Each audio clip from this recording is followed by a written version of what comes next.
What is up, guys? Welcome back to a brand new video, and today we have another episode of the RTG for you guys. Today we are going to be doing some FUT Champs gameplay, and I don't know if I'm excited or not, but at the same time I am, because the NEYMAR is insane. We're going to be talking about him in this video specifically. We're going to have some gameplay in the background on my first, I think it's either anywhere from 11 to 13 FUT Champs games, and I haven't played since then, just because you guys will see why. And I kind of want to play now after watching these, but at the same time I kind of don't. But yeah, if you guys could drop a like on the video, subscribe to the channel if you haven't already, and make sure you turn your notifications on for some more content. The team that I have right now, the team that I have been playing with this weekend league, I will maybe show you guys, like, I know you guys might have seen it, you guys might be able to work it out and figure it out, but I want to make like a proper squad builder video on it by next weekend league. So by the time next weekend league starts, I'm going to make probably one or two changes.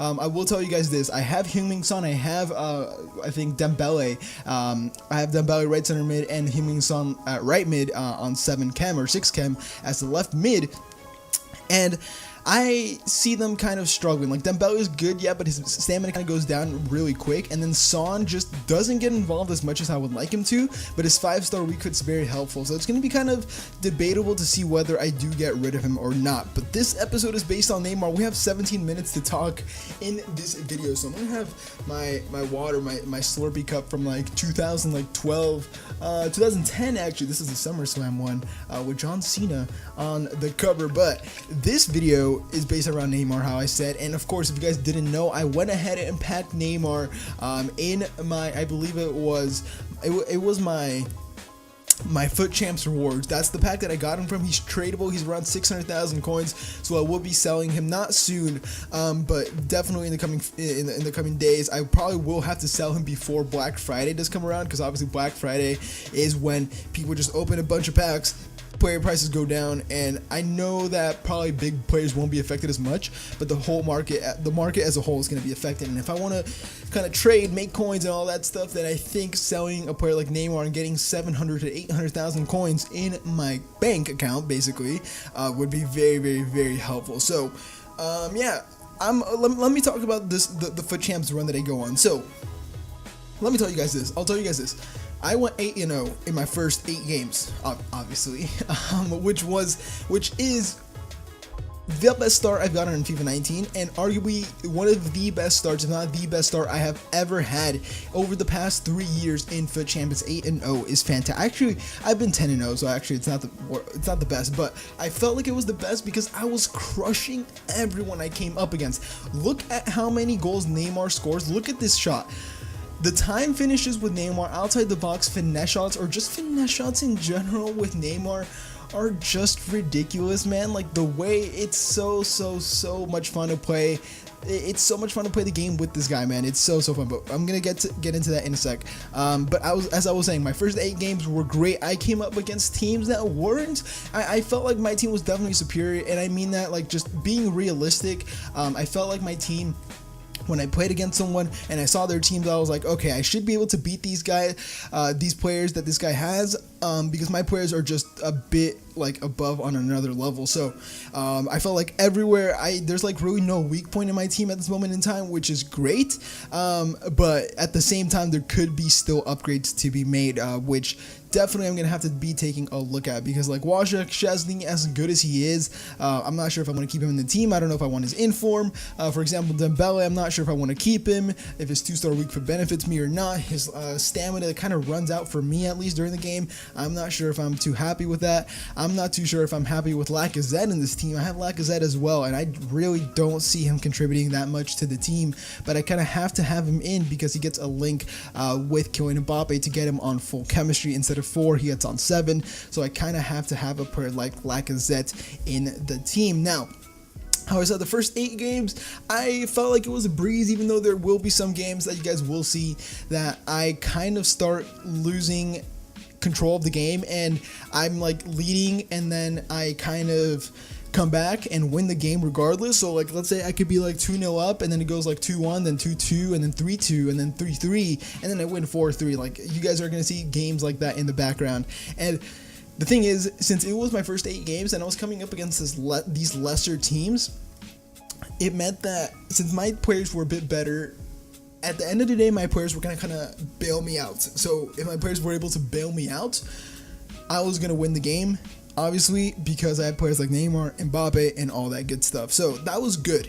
That was good. But the bad thing was, I didn't realize how easy I let leads slip in this game, because it happens way too often, and we were gonna see hints of it during the first 8 games. Now, is it a problem? Yes, because and the thing is, I don't know what the problem is. Like, I like Fabinho. Fabinho is fantastic. I'm giving you guys basically the whole team away, but it doesn't matter. Fabinho in this game is phenomenal. One of the best center defensive mids. Probably my favorite center defensive mid from the Premier League at this moment in time. My favorite CDM in the game, for sure, up to this point. But I'm not sure what's wrong with me holding leads at this moment in time. Like, I am going up. I'm scoring so many goals. I'm scoring way more goals than I ever have, and you guys will see me lose episodes in this game after the 8-0, and I play fantastic in every single game I lose up to a certain point. And the thing is, I know what one of the problems is, and one of the problems is keeping my cool and keeping my composure. Like, okay, if a guy scores against me because he scored a great goal and I couldn't stop it, and he made a great play and he's just better than me at the game, then okay, fine, I'll accept that. I can't really get mad at someone who's better. But when a guy that I'm coming up against that I can't score against, now that's my fault, yes, that if I'm coming up against a guy that I can't score against, and then he gets the breakthrough on me, he gets the goal on me because he gets a lucky bounce, he gets a bounce back, he gets a rebound goal, the keeper parries it to him and he taps it in. If he gets goals like these, it just makes me so angry, and almost every single time you guys will see me start losing is because something triggers me and I can't bounce back from it and I can't keep my cool. Every single time I'm in the lead, the opponent somehow gets lucky in a way and it triggers me and I can't keep my cool, and it leads to them making the comeback. And it happens like 3 times this game, I believe it is. And it's so annoying, because I think I have 4 losses at this moment in time, maybe even 5, I don't know. But I feel like I could be just doing so much better in the weekend league if I was able to prevent those moments from happening.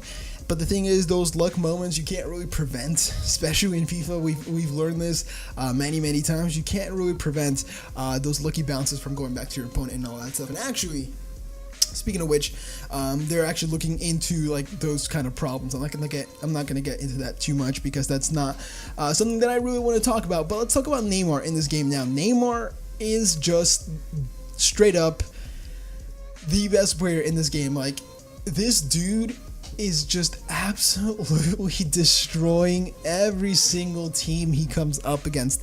You guys will see him score finesse shots outside the box. You guys are gonna see him score skill goals that this guy is so much fun to skill with. It's like I'm having fun. It's like I'm having fun while playing foot champs. That's how much. Look at this goal. Look at like the finesse shots that Neymar scores, the way he turns, the speed at which he turns, his dribbling, his 5-star weak foot, his 5-star skills. Like, everything about this guy is just perfect.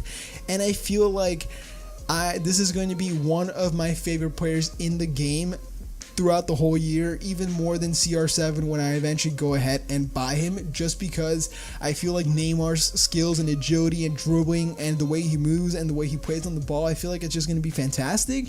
And I'm not saying Cristiano Ronaldo's not great, because to be completely honest, on Ultimate Team I haven't really used him like at all. I've only came up against him, so I'm not really too sure how that's going to play out. But I love Neymar in this game. That's just how it goes.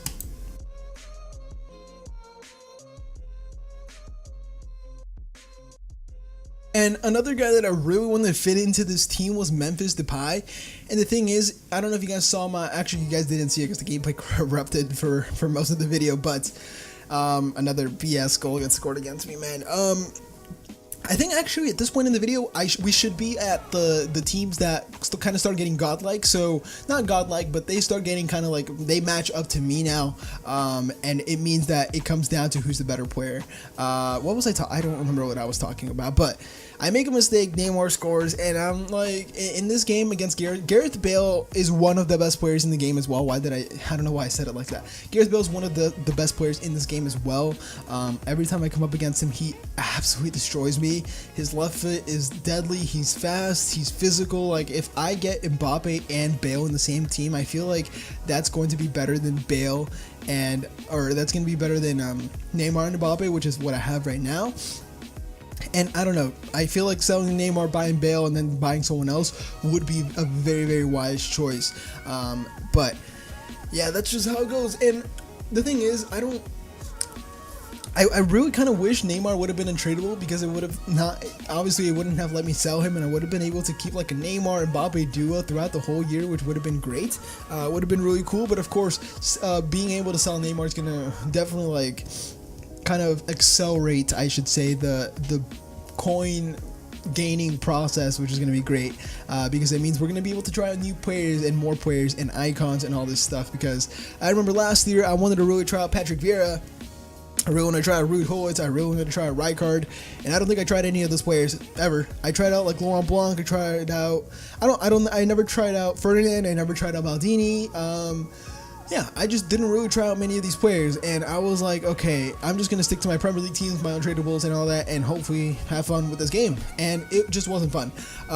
So hopefully this year I can definitely play it a bit smart, make some profit, make some coins, and all this good stuff to get as many coins as possible, to get as many players in my team in and out as possible. But you guys will see towards the end of this video, the next 5 minutes, you guys are going to see me leave a couple times. You guys are going to see me come up against like CR7, Conte, I came up against Neuer and De Gea a bunch of times, and these dudes are just ridiculous, man. It's so annoying to play against, and it's so hard to score against them. Neuer is definitely a very, very, very good goalkeeper, and so is David De Gea. But if you know the shooting mechanics, if you know the outside finesse shots, if you know the near post time finishes, all that stuff, then you guys should be good, or at least that's how I was. And killing Mbappe as well is just a fantastic player. I know I was talking about Neymar most of this video, but I really like both of them as strikers in a 4-2-2, just because they complement each other so well. And I feel like it's kind of we should be back. I hope we are. As I was saying, I had Mbappe and Son up top before, and it was like, okay, let me mark Heung-min Son let me mark Mbappe and then leave Heung-min Son open, because I think Mbappe is more deadly. That's kind of how my teammates probably thought, or what their thought process was, because obviously I would say Mbappe is probably the more deadly player, which is why he's more expensive, he's faster, he has 5-star skills, all this good stuff about him. And I feel like when I have Mbappe and Neymar, it's like, okay, I see Mbappe, let me mark Mbappe, let me follow him because he's running in behind, but let me leave Neymar kind of open, and it creates the perfect scenario, because Mbappe drags the defenders away, leaves some space for Neymar time finesses it. And the thing is, I have mastered time finesses at this point, where it's just 99% of the time when it's with Neymar it goes in, or with almost any player. And it's kind of like muscle memory. I don't really think about it. Like, I can't be like, okay, hold your, I thought I heard something, like I thought I heard like I don't know. I can't be like, hold your B button or your RB or something like that for 0.23 seconds. I can't be like that, because I don't know how long I hold it. I don't know how many bars of power I put. It's just kind of muscle memory, and it kind of just works for me, because I've gotten used to holding the button for a certain time, and I kind of do it without thinking at this point. Like, I time finesse nearly everything, and it's just kind of working for me. So I'm just I'm gonna keep doing that, and everyone in this team just, like, there's not really that many weak points, how I said, and this team is just very, very good. And I feel like if I really want to get to the next level, if I want to show how good I actually am on a consistent basis, then I need to kind of fix the problems that I'm kind of seeing. And the main problem, how I said, was just myself, and I need to kind of just learn how to keep my cool, which is very, very difficult on FUT Champs, because I played, I think it was 13 games of FIFA yesterday, and I don't know if you guys know, but that is a lot. of games. That is like, I played from I think 1 all the way to like, I took kind of some breaks, obviously. I took, I think, like an hour break probably, but I played from like 1 to like 5:30 or 6. I think it was 5:30, 1 to 5:30. So that's like 4 hours of FIFA for 13 games, and it was just way too much. And I was doing great, don't get me wrong, but it's still a lot of FIFA. You kind of get a bit tired of it. Even though I was having fun, I was winning and all that stuff. Once you get that first loss, once you lose, it's kind of just difficult to bounce back. And especially if you have a high elo or a high, like, what's that thing called, the form? If you have a high form and you lose a game, you're very likely to come up against another big player in the next game, which is the most annoying part, because I could be 8-0, which I was, and then I could lose a game that I'm 7 form, and then I could come up against a guy who's like, what, 22 in, I can't think right now, 22, no, not even 22, because that wouldn't make sense. Like, I don't know, a guy who's just doing, who has 7 form, who's doing very well, like 15-8. That's 7 form. I don't know, a couple more, like 20 and 13. That's not possible. I don't know what I'm talking about, man. But just any other player who has like higher wins already, who's been playing more than me and has the same form, I could come up against them and they could go ahead and smack me. And it's just that simple for them. But towards the end of these games, Raheem's throwing absolutely destroys me. You guys will see me choke 2 back-to-back games, I believe it was, before I do go ahead and go into my last game. I choked that 3-2, 3-1 lead and lost 5-3. As you guys will see towards the end of the game, I kind of lost my cool completely. I was leading, and then once he scored the equalizer, I was like, okay, this is great. And I don't kind of give up until I'm like at least a goal. When I'm a goal down, I'm like, okay, I'm done, dude. Like, I really don't want to play this anymore. Just get me out of here. And then it just keeps crumbling and crumbling and crumbling, and it's just a kind of annoying thing to deal with, but something that I really have to work on and really have to work with. That celebration by Neymar, by the way, where he does this, and this, is it's probably my favorite celebration in the game. I just really like it. I press A and he just automatically does it. But Mbappe, Neymar, shredding opponents apart in this weekend league, and I hope I can hop back on weekend league today, which I will. And I hope I can definitely get a couple more wins before I do go ahead and just call it a weekend, and I complete just everything, because I'm done. I'm done with the weekend league, at least probably after today. I mean, after today, obviously I'm done with the week. I don't know what I'm talking about, man. I had 3 hours of sleep. I went to sleep at 9. I woke up at 12, and by that I mean 9 a.m. So yeah, this guy's where I will end the video. Hope you guys did enjoy the like, comment, and subscribe to my channel if you haven't already. I will see you guys in the next video. Have a fantastic day. I'm out.